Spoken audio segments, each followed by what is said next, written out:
다 함께 묵상하심으로 2024년 8월 25일 주일 오전 예배를 하나님께 드리겠습니다.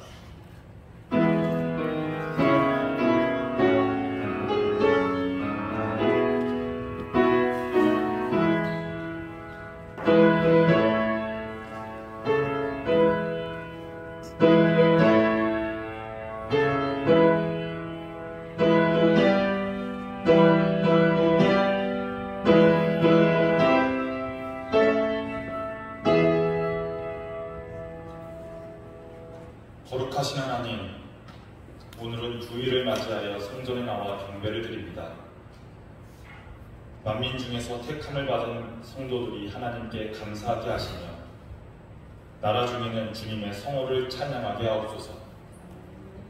우리가 드리는 예배를 통해서 주님의 인자하심이 하늘보다 높아지시며 주님의 진실하심이 궁창에 이르기를 원하오며 주님의 영광은 온 땅에서 높임을 받으시기 원합니다.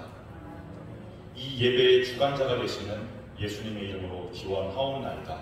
아멘. 다 함께 일어나셔서 찬송가 3장을 부르시겠습니다.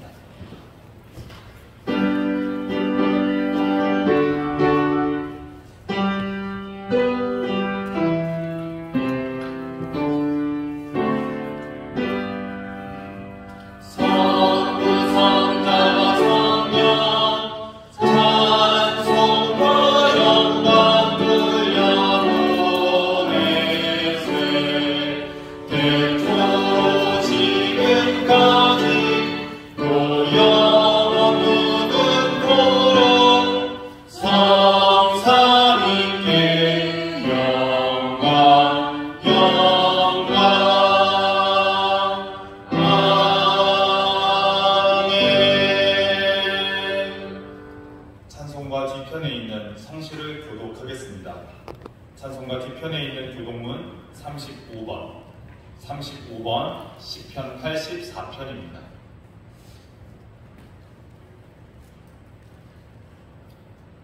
만군의 여호와여, 주의 장막이 어찌 그리 사랑스러운지요. 내 영이 여호와의 긍정을 사모하여 죄악하며 내 마음과 육체가 살아계시는 하나님께 부르짖나이다. 나의 왕 나의 하나님 만군의 여호와여, 주의 제단에서 참새도 제 집을 얻고 제비도 새끼 둘 보금자리를 얻었나이다. 주의 집에 사는 자들은 복이 있나니 그들이 항상 주를 찬송하리이다. 주께 힘을 얻고 그 마음에 시온의 대로가 있는 자는 복이 있나이다. 그들의 이름을 그 자리로 전하되 그곳에 많은 샘이 있을 것이며 이른 비가 복을 채워주나이다. 주의 궁전에서의 하늘이 다른 곳에서의 청나라가 나오듯 악인의 장막에 사는 것보다 내 하나님의 성전 문지기로 있는 것이 좋사오니 만군의 여호와여, 주의 의지하는 자는 복이 있나이다. 아멘. 사도신경 하심으로 우리의 신앙을 고백합니다. 나는 전능하신 아버지 하나님 천지의 창조주를 믿습니다. 나는 그의 유일하신 아들 우리 주 예수 그리스도를 믿습니다.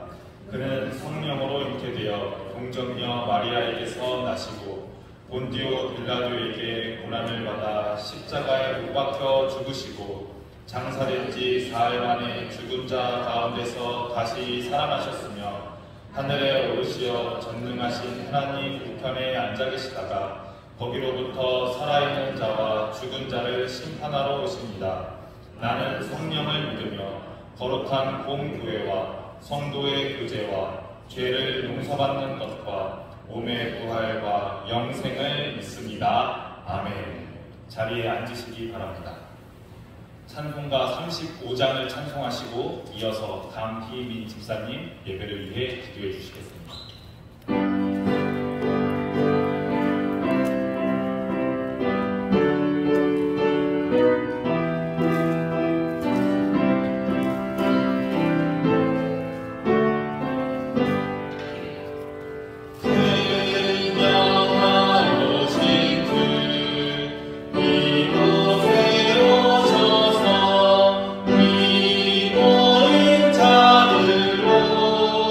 주의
사랑과 은혜가 풍성하신 아버지 하나님, 거룩한 주의 날 저희들을 본향의 교회로 인도하심 감사합니다. 한평을 무사히 지나게 하시고 무더위로부터 성도를 지켜주심 감사합니다. 오늘 드려지는 예배에 성령의 충만함이 가득 차게 하옵소서. 저희 교회에 새로 증빙된 목사님을 보내주시고 감사와 영광을 드립니다. 기력한 교회를 반석으로 세워주심을 믿습니다. 어려움에 처한 교회를 다시 주의 전으로 불러 모아 주실 줄 믿습니다. 교회가 다시금 부흥하는 교회로 다시 세워주시옵소서. 주의 사경에도 많이 나와 예배할 수 있는 사람들로 다시금 불붙는 예배가 되어질 수 있게 하옵소서. 단상 위에 세우신 김시원 목사님 성령의 갑절의 은혜로 채워주시며 말씀이 선포될 때 받는 저희들 삶의 변화를 가질 수 있도록 복을 내려주시옵소서. 예수도 중단한 찬양을 드립니다. 은혜의 시간이 저희 교회 예배에 임하게 하시고 자매님을 축복하여 주옵소서. 교회의 성김과 헌신 손길을 기억하여 주시며 드려지는 예배 은혜 가운데 맞추게 하시며 돌아가는 발걸음을 축복하여 주시옵소서. 이 모든 기도 예수님 이름으로 기도드립니다. 아멘.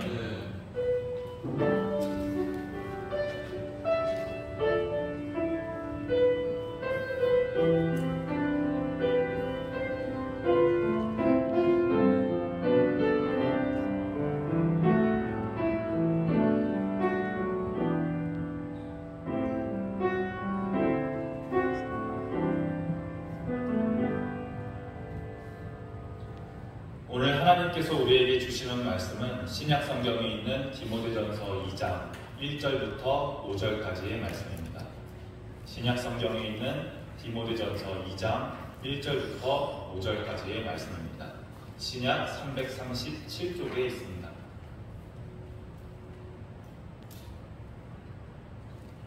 지금부터 하나님의 말씀을 봉독합니다.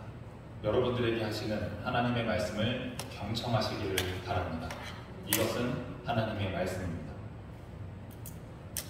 그러므로 내가 첫째로 권하노니 모든 사람을 위하여 간구와 기도와 도고와 감사를 하되 임금들과 높은 지위에 있는 모든 사람을 위하여 하라. 이는 우리가 모든 경건과 단정함으로 고요하고 평안한 생활을 하려 함이라.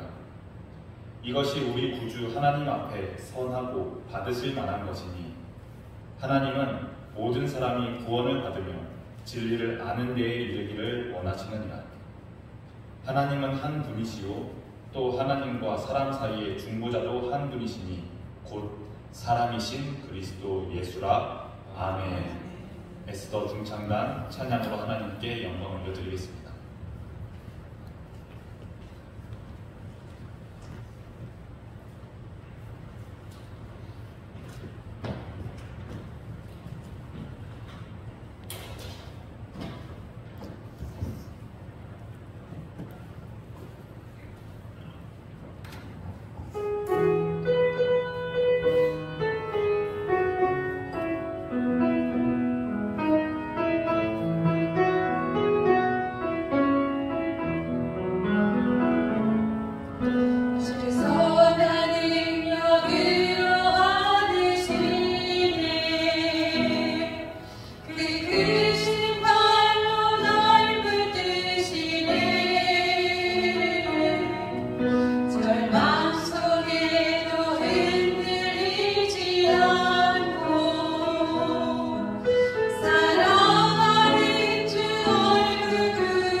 언제 기도하시나요?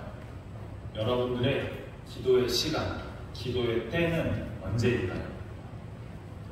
아침에 일어나서 나의 첫 시간을 하나님께 기도하는 시간으로 보내고 싶어서 새벽 기도를 하는 분도 계실 겁니다. 저는 다른 때는 기도 안 하더라도 식사 기도는 꼭 하고 밥 먹습니다 하시면서 숟가락을 뜨기 전에 꼭 식사에 대한 감사 기도를 하시고 식사를 시작하는 분들도 계실 겁니다. 또는 하루를 마무리하기 전에 그러니까 잠들기 전에 오늘 내가 겪었던 것, 오늘 내가 느꼈던 것, 오늘 내가 생각했던 것 이런 것들을 되돌아보고 기도하면서 하루를 마무리하기 전에 하나님과 깊은 교제를 가지시는 분들도 계실 겁니다. 우리가 이렇게 일상생활 속에서 기도할 때도 있지만 어떤 중요한 일을 앞두거나 중요한 선택을 앞두고 기도하는 때에도 있습니다. 직장인이시거나 사업을 하시는 분들이라면 주요한 사업 일정, 큰 프로젝트를 앞두고 또는 큰 거래를 앞두고 기도를 안 하실 수가 없을 겁니다. 또 학생 자녀를 둔 학부모님이나 학생인 성도님들은 중요한 시험을 앞두고 떨리지 않게 그리고 헷갈리지 않게 찍어도 잘 맞을 수 있게 시험을 잘 보게 해달라고 아마 기도하실 겁니다. 참 그렇습니다. 그리스도인의 신앙생활을 이루는 여러 요소들이 있지만 아마 그 삶 속에 가장 깊숙이 들어있는 건 예배 예식보다도 성경에 대한 지식보다도 아마 기도가 아닐까 싶습니다. 그래서 사실 내가 기도하는 시간, 내가 기도하는 주제, 내가 기도하는 대상 이런 것들을 잘 되돌아보면 내가 어떤 것들을 쫓으며 살고 있고 어떤 것들이 나의 마음의 중심에 있는지를 볼 수가 있습니다. 그렇기 때문에 기도가 참 중요합니다. 그 사람이 언제, 누구를 위해, 무엇을 위해 기도하는지를 통해서 그 사람이 어떤 삶을 살고 있는지 엿볼 수가 있기 때문입니다. 그래서 오늘은 신앙인의 삶 속에 참 중요한 기도에 대한 말씀을 여러분과 함께 이 주일에 나눠보고자 합니다.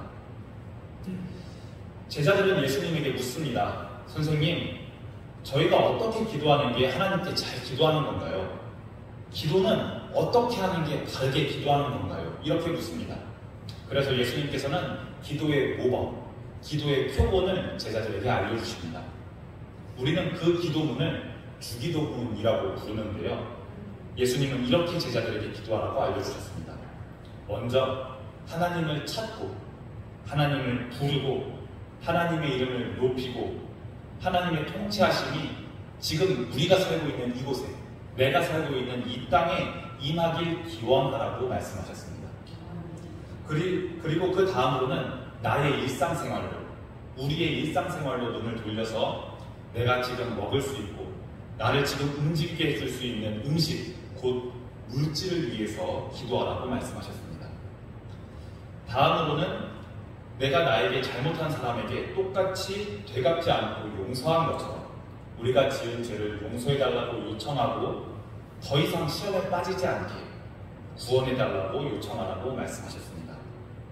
그리고 이제 다시 시선을 나의 삶에서 하나님으로 돌려서 모든 권세, 영광이 하나님께 있음을 찬송하면서 예수님께서 제자들에게 알려주신 기도문이 맞춰지게 됩니다.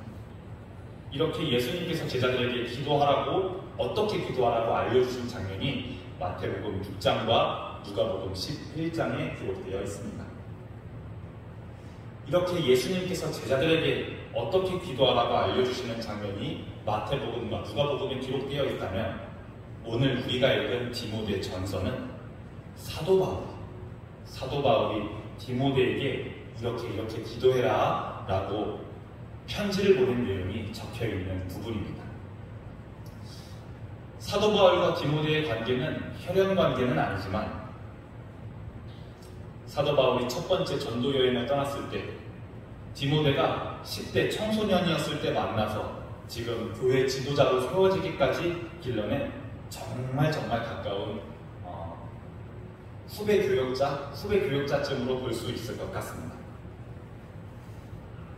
결혼을 하지 않아 자녀가 없던 사도 바울이 자기의 친아들처럼 사랑하는 에베소 교회의 지도자 디모데에게 이렇게 기도해라 라고 편지한 내용을 통해 오늘 여기 있는 저와 여러분들이 하나님으로부터 은혜를 받으려고 합니다. 그리고 그 편지 내용을 통해서 우리의 기도를 성찰해보고 우리의 기도를 점검해보고자 합니다. 오늘 설교 시간을 통해서 나의 기도 생활은 이런 모습인데 나는 이렇게 기도하는데 사도 바울은 디모데에게 이렇게 기도하라고 가르쳤구나 라는 생각을 통해서 여러분들의 기도 생활이 성장하고 여러분들의 기도 생활이 변화되는 시간이 되기를 주님의 이름으로 축복합니다. 자, 편지를 받는 사람인 디모데는 오늘로 치면은 목사입니다. 목사님인데요. 지금처럼 잘 조직된 교회에서 저처럼 설교하는 역할을 맡으면서 생활하는 목사라기보다는 초대교회 시절에 에베소에 있는 한 작은 교회의 어린 지도자입니다. 보통 우리가 담임 목사님이라고 말하면 최소한 40에서 50살은 넘기고 결혼도 했고 자녀도 있고 어느 정도 카리스마도 있는 중년 남성의 이미지를 우리가 떠올리고는 합니다. 그런데 디모데는 추정하기로는 20대 후반에서 30대 초반의 젊은 나이에 사실 세상 물정을 잘 모르는 때에 에베소 교회의 지도자 역할을 담당하게 됩니다. 지금처럼 교회라는 건물도 있고 교회를 섬기는 여기 앉아 계신 여러 성도님들도 있고 세상 속에 교회가 당당히 드러나 있는 지금이지만 당시에 있는 기독교는 유대교로부터 작게 떨어져 나온 소수 종파로 취급받는 모임인 교회라는 작은 모임이었습니다.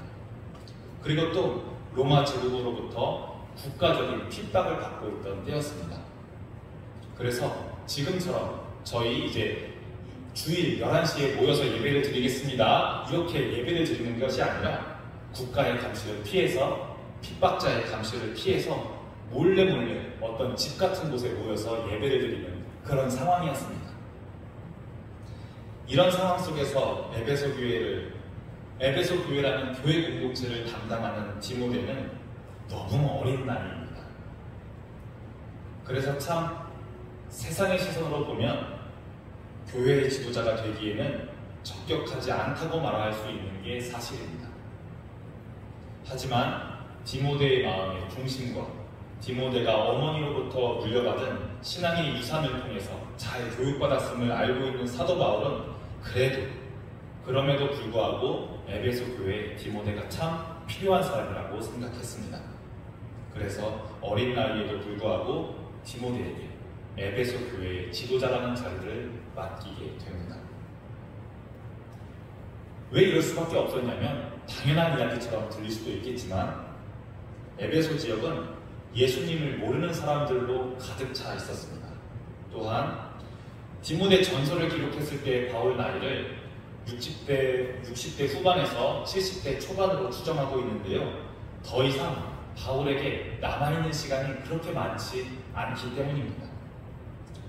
그래서 사도 바울은 자신의 뒤를 이어서 디모데에게 나이가 어림에도 불구하고 에베소 교회를 꼭 잘 맡아서 교인들을 양육해달라고 부탁했습니다. 여러분들은 어떻습니까? 디모데가 에베소 교회를 별 탈 없이 하나님의 은혜 가운데 담임 목사의 역할을 잘 감당했을 것 같습니까? 잘 감당했을 것 같아요? 그런데 참 불행하게도 에베소 교회의 사역은 너무 어려웠고 디모데는 그 사역을 잘 감당하지 못했습니다. 디모데의 사역은 어려움으로만 참 가득했습니다. 아니나 다를까 에베소 교회에 다니는 사람들은 디모데를 어리다고 무시하고 디모데의 말도 잘 듣지 않았을 뿐더러 자기들끼리 3355 모여서 교회에서 잘못된 가르침을 주고받고 했습니다. 디모데전서 4장 12절에는 디모데가 나이가 젊다는 이유로 지도자로 인정하지 않고 업신여기는 사람들의 이야기가 나옵니다. 그리고 또 앞에 디모데전서 1장 3절을 보면 몰래 뒤에서 디모데를 험담하고 거짓으로 예수님을 전하는 사람들도 등장합니다. 기껏해야 20대밖에 안 되는 디모데가 이런 모든 문제들을 홀로 감당하기에는 너무나도 어려웠을 겁니다. 이런저런 여러 교회 안의 문제들 때문인지 디모데는 위장도 안 좋아서 음식을 소화하는 것도 잘 못했다고 디모데 전서에는 기록되어 있습니다. 그래서 늘 몸이 안 좋고 아팠나 봅니다. 몸도 아프고 예수님을 바르게 믿지 않는 사람들 때문에 마음도 아프고 디모데의 사역은 참 쉽지가 않았습니다. 그래서 사도 바울은 디모데에게 조언을 해주고자 멀리서나마 편지를 보냅니다. 편지를 2번 보냈는데요. 그중 첫 번째 편지가 오늘 읽은 디모데 전서고 2번째 편지가 후서입니다. 바울이 편지로 디모데에게 뭐라고 말했을지, 바울이 편지로 디모데에게 뭐라고 조언했을지 한번 그 편지의 내용 디모데 전서 2장 1절을 우리가 한 목소리로 같이 읽어보겠습니다. 디모데 전서 2장 1절 말씀입니다. 그러므로 내가 첫째로 권하노니 모든 사람을 위하여 간구와 기도와 도구와 감사를 하되 아멘. 바울은 첫 번째로 권합니다. 첫 번째로 권한다는 건 굉장히 중요하다고 강조하는 건데요. 모든 사람을 위하여 간구하고 간절하게 구하고 기도하고 하나님께 기도하고 도구하고, 도구라는 단어가 아마 생소하실 수도 있을 겁니다. 쉽게 말하면 다른 사람을 위해, 나를 위해 기도하는 거라기보다는 남을 위해 하는 기도를 도구라고 말합니다. 흔히 우리가 교회에서 중보기도라고 말하는 그런 기도가 도구라고 말할 수 있겠습니다. 그리고 마지막으로는 감사라고 권하고 있습니다. 그런데 뒤에 내용을 더 읽어보니 참 특이합니다. 디모데에게 자기 자신의 목회를 위해서 기도하라고 말하지 않고 에베소 교회의 부흥과 에베소 교회의 안전을 위해서 기도하라고 말하지 않고 모두를 위해 기도하라는 점이, 남을 위해서 기도하라고 말하는 점이 참 특이합니다. 만약 제가 디모데를 비방하고 교만하게 행동했던 사람들도 포함됩니다. 또 교회를 억압하는 로마 정부의 관리들도 포함됩니다. 뒤이어 2절과 3절에는 이렇게 말하는데요. 임금들과 높은 지위에 있는 모든 사람을 위하여 하라. 이는 우리가 모든 경건과 단정함으로 고요하고 평안한 생활을 하려 합니다. 이것이 우리 구주 하나님 앞에 선하고 받으실 만한 것이니 참 지혜로운 권면을 합니다. 임금들과 통치하는 사람들, 정치인들을 위해서 기도해라. 그래야 우리가 경건하고 단정하게 신앙생활 목표할 수 있지 않겠니? 이렇게 말하고 있습니다. 디모데에게 첫 번째 편지를 보냈을 때에는 서기 62년에서 서기 63년으로 추정하고 있는데요. 이 시기 로마 황제의 이름을 아십니까? 이 시기 로마 황제는 네로라는 이름의 황제였는데요. 아마 세계 역사, 세계사를 좋아하시는 분들이라면 네로가 얼마나 조직적으로 기독교를 박해했던 황제인지 잘 아실 겁니다. 물론 64년도에 일어난 로마 대화재 이후에 그 화재의 원인을 기독교인들에게 돌리고 그 이후로 대박해가 조직되고 조직적으로 국가적인 박해가 있었던 거긴 하지만 그래도 기독교에 우호적이지 않은 네로 황제였기 때문에 당시에도 기독교에 대한 핍박은 있었습니다. 때문에 바울은 로마 통치자들의 마음이 평안해야, 그들의 마음이 넉넉해야 우리 교회들이 박해를 덜 받고 평안한 생활을 할 수 있다고 참 지혜롭게 권면한 것이죠. 우리를 괴롭히는 그들을 위해서, 우리를 박해하는 그들을 위해서 도리어 기도하는 것이 우리에게 유익이라고 말하는 참 어른스럽고 원숙한 신앙을 가진 바울의 권면입니다. 그런데 더 뒤를 읽어보니 단순하게 저들이 잘 돼야, 저 사람들이 잘 돼야 우리도 잘 되니 우리가 잘 되기 위해서 저들을 위해서 기도해라 라는 말이 아니었습니다. 4절과 5절을 제가 읽어보겠습니다. 하나님은 모든 사람이 구원을 받으며 진리를 아는 데에 이르기를 원하시느니라. 하나님은 한 분이시요 또 하나님과 사람 사이의 중보자도 한 분이시니 곧 사람이신 그리스도 예수라. 모든 사람을 위해서 기도하라고 권면한 이유는 그들이 잘 돼야 나도 잘 된다. 저 사람의 유익이 곧 나의 유익이다라는 모양만 바뀌어진 이기주의가 아니라 모든 이들이 구원받기를 원하는 분이 바로 하나님이시기 때문이라는 참 우리 그리스도교회, 우리 기독교의 핵심과도 같은 말을 디모데에게 전해주고 있습니다. 쉽게 말하면 그 사람의 유익이 전혀 나의 유익과 관계되어 있지 않음에도 불구하고 그를 위해 기도하는 것이 오히려 나에게 해가 될지라도 그 사람의 유익이 도리어 나의 유익에 반할지라도 그를 위해 기도하라는 참 지키기 어려운 분면을 지금 디모데에게 하고 있습니다. 여러분들은 여러분을 속상하게 만든 그 사람을 위해서 기도해 본 적 있으십니까? 여러분들의 삶, 여러분들의 직장 생활을 짜증나게 하는 그 사람을 위해서 기도한 적이 있으십니까? 여러분을 아프게 했던 그 사람을 위해서 기도해 본 적이 있으십니까? 여러분들을 함부로 대하고 여러분들의 자존감을 짓밟은 사람을 위해서 기도해 본 적이 있으십니까? 정말 어려운 분면을 지금 하고 있습니다. 그렇기에 모두를 위해 기도하라는 바울의 권면은 지키기 어려운 권면입니다. 힘든 권면입니다. 솔직하게 말하면 부담스럽고 또 바보 같은 권면입니다. 사실 저도 남을 위해서 기도하는 게 참 어렵고 저도 솔직히 잘 지키지 못하고 있습니다. 그런데 이렇게 나의 유익과 상관없는, 더 심하게는 그 사람의 유익이 나의 유익과 반하는데도 불구하고 그를 위해 기도하라는 이 권면이, 이 바보 같은 권면이 그리스도교의 핵심과도 같은 권면입니다. 왜냐하면, 왜 핵심과도 같냐면 예수님이 이렇게 사셨기 때문입니다. 하나님은 한 분이시요 또 하나님과 사람 사이의 중보자도 한 분이시니 곧 사람이신 그리스도 예수라. 남을 위해 기도하는 것이 어려울 때 본향의 성도 여러분들은 예수님을 기억하시기 바랍니다. 예수님은 십자가에 못 박혀 죽는 그 순간까지도 모든 사람을 위해서 기도했습니다. 나를 죽이고 있는, 나를 십자가에 못 박으라고 소리치는 저 사람들 때문에 내가 지금 죽고 있는데도 불구하고 그 사람을 위해서 기도하셨습니다. 이러한 예수님의 모습을 기억한다면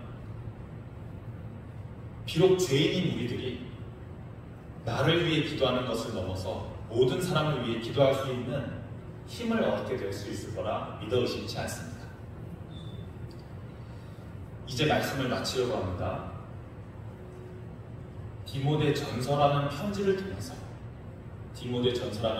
통해서 사도 바울이 디모데에게 기도를 요청했던 것처럼 오늘의 예배를 통해서 하나님께서는 우리에게 기도하라고 요청하십니다. 여러분의 주위를 둘러보면, 우리의 주위를 둘러보면 우리의 기도가 필요한 곳이 참 많습니다.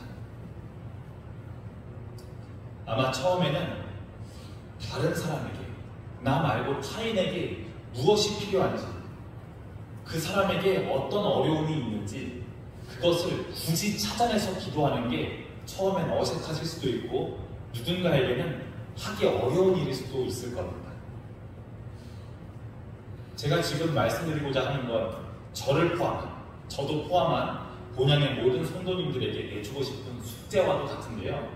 한번 한 주 동안 남을 위해 기도할 수 있는 게 뭐가 있는지 찾아보시고 한번 기도해 보시기 바랍니다. 조금씩 다른 사람에게 어떤 도움이 필요한지 찾아보고 기도해야지만 도움이 필요한 사람을 찾을 수가 있고 그 사람을 실제로 도울 수가 있고 그 사람을 위해서 진심으로 기도할 수 있는 사람이 될 수 있습니다. 한번 예수님을 볼까요? 예수님께서는 우리를 위해서 화목을 위한 화목 제물이 되시고 우리와 하나님을 이어주는 중보자가 되신 것처럼 예수님께서 그러신 것처럼 우리도 남을 위해서 이번 한 주는 남을 위해서 기도해 봅시다. 한번 예수님처럼 따라해 봅시다. 예수님을 따라야 됩니다. 물론 쉽지 않습니다. 지키기 어렵습니다. 왜냐하면 우리는 예수님이 아니니까요. 그래서 그럼에도 불구하고 예수님을 따라 해보는 거죠. 구원받았기에 의인이라 칭함은 받지만 여전히 죄인인 우리가 한 발 한 발 예수님을 따라 그리스도인으로 되어가는 과정을 본향의 성도님들과 제가 함께 걸어가기를 주님의 이름으로 소망합니다. 기도하겠습니다.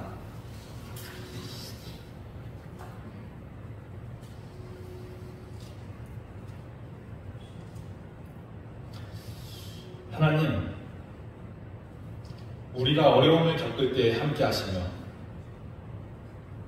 우리의 기도에 응답해 주심을 감사합니다. 여기 있는 모든 본향의 성도들이 기도에는 하나님의 능력이 있음을 믿고 서로를 위해서 또 남을 위해서 기도하도록 인도하여 주시옵소서. 모든 사람을 위하여 기도하며 하나님의 나라에 참여하는 참된 그리스도인들이 되기를 원합니다.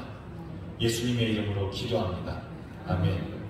다 함께 찬송가 50장을 부르심으로 봉헌하겠습니다.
드림 봉헌을 위하여 기도하시겠습니다.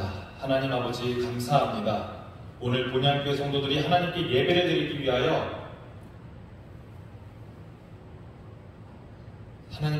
드리기 위하여 정해진 시간에 정해진 장소에 나와 이렇게 예배를 드립니다. 우리를 본향교회에 올 수 있도록 또 예배할 수 있도록 찬양할 수 있도록 허락하심이 모두 하나님의 은혜임을 이 시간 고백합니다. 우리가 드리는 예배와 찬양을 기뻐 받아 주시옵소서. 특별히 지금 이 시간은 우리가 땀과 수고로 취한 헌금을 하나님께 드리는 시간 되기를 원합니다. 단순히 물질만을 드리는 시간이 아니라 나의 입술로는 하나님께 찬양을 올려드리고 나의 마음으로는 하나님께 기도를 올려드리는 나의 온전한 모든 것을 드리는 그런 봉헌 시간이 되게 하여 주시옵소서. 성도들이 수고로 모은 이 헌금들이 하나님께서 기뻐하시는 일에 잘 사용될 수 있도록 우리 교회를 도와주시옵소서. 이 헌금들을 통하여 우리 본향교회가 예수를 모르는 자들에게 예수를 전하게 하시고 남천동 주변에 있는 어려운 이웃들에게 따뜻한 손길을 건네는 이 시대에 맡겨진 교회의 역할을 넉넉하게 잘 감당할 수 있게 인도하여 주시옵소서. 그리하여 수고한 것을 봉헌한 본향의 모든 성도들이 하나님의 나라가 확장되는 축복의 통로의 역할을 할 수 있도록 인도하여 주시옵소서. 예수님의 이름으로 간절하게 기도드립니다. 아멘.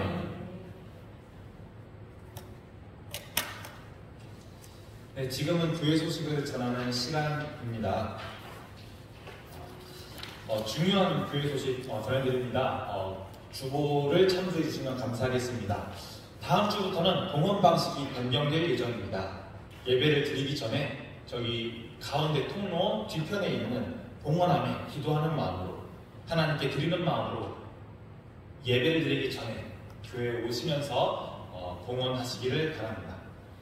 또 다음 주부터는 오후 예배를 7시가 아닌 오후 예배를 7시가 아닌 2시에 드리게 됩니다. 시간에 혼동 없으시기 바랍니다. 그리고 2시 예배를 어떻게 은혜스럽게 드릴 수 있을까 고민하고 또 기도하는 중에 있습니다. 여러분들도 은혜로운 오후 예배를 위해서 함께 기도해 주시면 참 감사하겠습니다. 9월 행사를 말씀드립니다. 다음 주 주일 9월 1일 주일에는 한 달의 시작을 기도로 시작하는 월삭 새벽 예배가 있습니다. 기도하는 일에 힘쓰는 본향교회 식구들이 되시기를 소망합니다. 그리고 제 동정입니다. 저희 교회가 소속되어 있는 인천 동로의 남동 시찰회에 돌아오는 27일 화요일에 제가 참석하게 됩니다. 시찰회는 어떤 것이냐면 우리 교회가 지난 상반기에 어떤 사역과 우리 어떤 사역을 했고 우리 교회가 지금 어떤 상황에 있는지를 시찰회에 보고하는 시간입니다.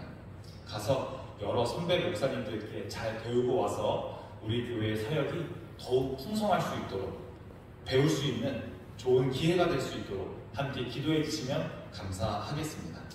이외 주보 내용은 이외 광고 사항은 주보를 참조해 주시면 될 것 같습니다. 다 함께 일어나서 파송의 찬양 하시겠습니다.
지금은 예수 그리스도의 은혜와 하나님의 사랑하심과 성령님의 감동케 하고 교통하게 하심이 예수님처럼 예수님을 따라서 나보다 남을 더 낫게 여기고 그들을 위해 도구하며 중보하는 기도 생활을 어렵지만 바보같이 보일지 모르지만 예수님처럼 그 길을 묵묵히